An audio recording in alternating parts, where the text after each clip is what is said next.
In merito alle notizie scaturite nella giornata di ieri relativamente ai funerali delle vittime di Ravanusa, dove si era parlato di un costo per ogni famiglia di circa 10.000 euro di spese per quanto necessitava e dell'indignazione che la stessa notizia aveva suscitato tra l'opinione pubblica, con relativo intervento anche di un immediato finanziamento da parte della Regione di circa 1 milione di euro, di altri 40.000 euro da parte del sindaco di Ravanusa Carmelo D'Angelo, oggi arriva la precisazione fatta dallo stesso responsabile dell'agenzia funebre di Ravanusa, che precisa esattamente come stanno le cose. Non è vero che la cifra richiesta era di 10.000 euro, smentendo categoricamente quanto si era detto. L'importo di cui la stessa azienda funebre avrebbe quantificato le spese sono di circa 4.000-4.500 euro ciascuno.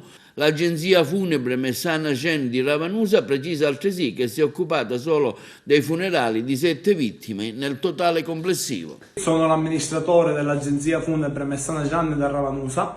Ci siamo occupati di 7 delle 9 vittime della tragedia dello scorso 11 dicembre e sono qui per ufficializzare e puntualizzare alcuni punti riguardanti alle voci emerse negli ultimi 2 giorni. Voglio puntualizzare che noi non abbiamo mai sollecitato pagamenti di nessun tipo, di nessun genere, né alle istituzioni, né alle famiglie, né tantomeno agli avvocati. Questa mattina siamo giunti ad una conclusione, costretti dal clamore mediatico e spinti dalle persone che ci hanno sostenuto e che ringrazio. Sono qui per fare questo messaggio, grazie anche al permesso dei familiari delle vittime.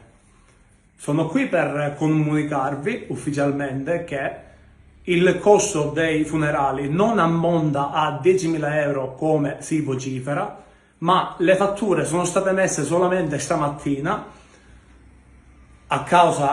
spinti da questo clamore e sono pari all'importo di all'incirca 4.000-4.500.